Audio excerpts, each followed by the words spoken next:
नमस्कार, मी सीमाज किचनमध्ये तुम्हा सर्वांचे खूप खूप स्वागत आहे। मित्रांनो, आज आपण स्पेशल अशी हेल्दी रेसिपी बनवणार आहोत। पहा, तुम्हाला आवडते का? सूपची रेसिपी असणार आहे। तुम्ही पाहतच आहात। तुम्हाला वाटत असेल हे soup Manchow soup, veg Manchow soup वगैरे आहे असं वाटत असेल, पण हे वेज मंचाव सूप नाही आहे। हे हेल्दी असं आणि वेट लॉस असं कमी करणारं, त्याचबरोबर बराच वेळ पोट भरून असं राहणारं हे नाचणीचं सूप आहे। अगदी हेल्दी आहे शरीरासाठी आणि खूपच फायदेशीर असं हे आहे।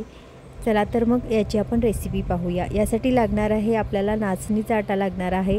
त्याचबरोबर याच्यामध्ये तुम्हाला ज्या आवडेल त्या भाज्या तुम्ही या सूपमध्ये टाकू शकता। इथे मी तसे गाजर वगैरे घेतलेला आहे, तुम्हाला दाखवेनच। सुरुवातीला इथे मी 2 टेबलस्पून इथे मी नाचणीचा आटा घेतलेला आहे। तो आपण सुरुवातीला पाण्यामध्ये मिक्स करून घेऊयात, म्हणजे आपण ज्यावेळी सूपमध्ये मिक्स करू त्यावेळी गाठी होणार नाहीत। यासाठी सुरुवातीलाच आपण थोडं थोडं पाणी घालत याच्या गाठी मोडत हे पातळसर असं मिश्रण तयार करून घेऊयात। अंदाजानेच पाणी आपल्याला इथे वापरायचं आहे आणि मिश्रण ओतता येईल अशा पद्धतीने हे मिश्रण मिक्स करून घ्यायचं आहे। आता मिश्रण खूप छानरित्या मिक्स झालेलं आहे। पाणी आपल्याला बस होईल इतपत असं वाटतं आहे, तरीसुद्धा मी थोडंसं अजून पातळसर करून घेतलं आहे। आता मिश्रण हे असंच बाजूला थोडा वेळ ठेवून देऊया आणि आपण आपल्या सूपकडे वळूया। यासाठी इथे मी कढई घेतलेली आहे। कढईमध्ये आपण 2 टीस्पून मी इथे तूप घालून घेणार आहे।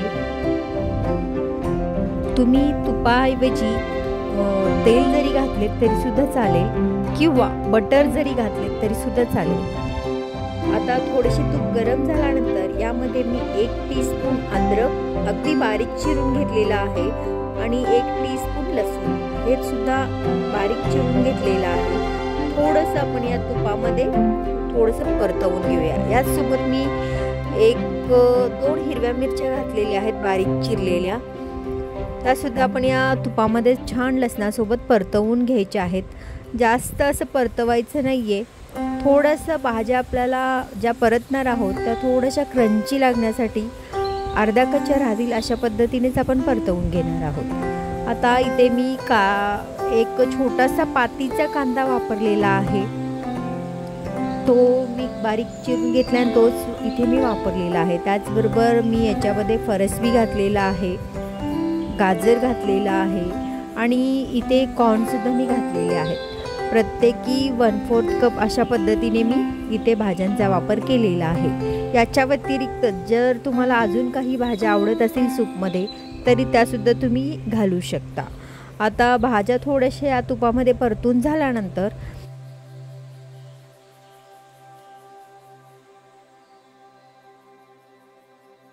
पहा, आपल्या भाज्या छान परतल्या गेलेल्या आहेत। यामध्येच आपण थोडं चवीनुसार मीठ घालून घेऊयात।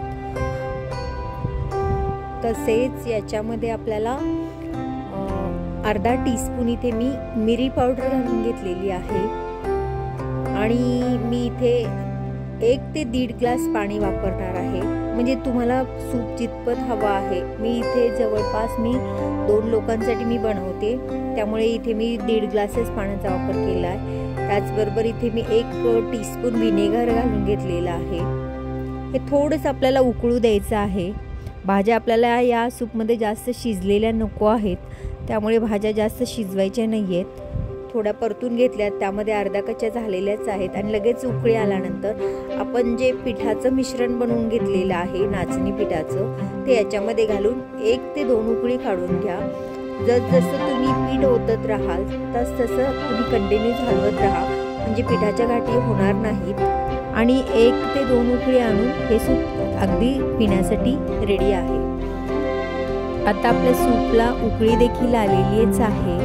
आता याच्यामध्ये आपण अजून छान असा स्वाद येण्यासाठी, त्याचबरोबर जर तुम्ही मुलांना देत असाल तर या ठिकाणी मी आता सुरुवातीला कांद्याची पात बारीक चिरलेली आहे माझ्याकडे, ती मी घालून घेते आहे। म्हणजे जवळपास हे आपलं सूप रेडी झालेलं आहे। जर तुम्हाला हवं असेल तर अजून एक ट्रिक मी इथे शेअर करते. जर तुम्हाला असं सूप हेल्दी प्यायला द्यायचं असेल तर या ठिकाणी तुम्ही मुलांना जास्त करून चायनीज सूप खूप आवडत असतात. अशा वेळेस जर तुम्हाला हे नाचणी सूप मुलांना पिऊ घालायचं असेल तर या ठिकाणी फक्त 1 टीस्पून तुम्ही सोया सॉस यामध्ये घालू शकता. यामुळे आपलं जे सूप आहे ते अगदी हेल्दी, मंचाव सूप ज्याप्रमाणे तयार होतं त्याप्रमाणेच हे सूप देखील तयार होते आणि मुलांना कळतसुद्धा नाही की आपण कोणत्या प्रकारचं सूप पिलेलं आहे. कारण मी अशा पद्धतीनेच मुलांना वेगवेगळ्या हेल्दी रेसिपीज करून घालत असते. थोडंसं त्याच्यामध्ये त्यांच्या आवडीशी थोडीशी चेंज केले तर बऱ्याच प्रकारे आपण त्यांना हेल्दी प्रकार खाऊ घालू शकतो. पहा, आपलं हे सूप आता रेडी झालेलं आहे. आता आपण हे एका बाउलमध्ये काढून घेऊया. जसं तुम्ही जास्त उकळी आणाल तसं हे सूप अगदी घट्टसर होत राहील. त्यामुळे घट्ट झालं तर ते सूप होणार नाही. त्यामुळे 1 ते 2 उकळी काढून तुम्ही हे सूप प्यायला घेऊ शकता.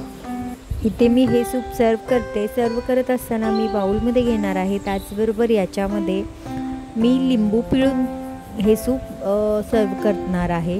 कारण लिंबूची टेस्ट या सूपमध्ये खूप छान लागते. त्याचबरोबर जर तुम्हाला मुलांना द्यायचं असेल तर तुम्ही सोया सॉसची ट्रिक वापरू शकता. कारण हे सूप जवळपास आपलं व्हेज मंचाव जसं सूप असतो त्याच पद्धतीचा कलर वगैरे आलेला असतो. त्यामुळे तुम्ही अशा पद्धतीने मुलांना हेल्दी खाऊ घालू शकता. तसेच आजची रेसिपी तुम्हाला जर आवडली असेल तर व्हिडिओला नक्की लाईक करा, जास्तीत जास्त माझ्या चॅनेलवर जर तुम्ही नवीन असाल तर चॅनेलला सबस्क्राईब करायला विसरू नका. कारण मी अशाच वेगवेगळ्या नवनवीन आयडियाज त्याचबरोबर रेसिपीज घेऊन येत असते. त्यामुळे तुम्हाला माझ्या या रेसिपीज पाहायला मिळतात. त्याचबरोबर बाजूला जे बेल आयकॉन आहे ते प्रेस करायला विसरू नका. त्याने काय होईल तर मी ज्या रेसिपी अपलोड करेन त्याचे नोटिफिकेशन्स तुम्हाला मिळतील आणि त्या रेसिपी तुम्ही पटकन पाहाल. तसेच रेसिपी आवडली असेल तर तुम्ही सुद्धा नक्की करून पहा आणि कशी झाली ते मला कळवायला विसरू नका. चला तर मग आपण पुन्हा भेटूया अशाच एखादा नवीन रेसिपीसोबत. तोपर्यंत स्वस्त खा, मस्त राहा, नेहमीच आनंदी राहा. तुम्ही माझी रेसिपी अगदी वेळात वेळ काढून पाहिल्याबद्दल तुमचे मनापासून आभार. धन्यवाद. याच्या आधी देखील मी नाचणीची रेसिपी अपलोड केलेली आहे. ती स्वीट रेसिपी आहे, म्हणजेच नाचणीचा हलवा मी बनवलेला आहे.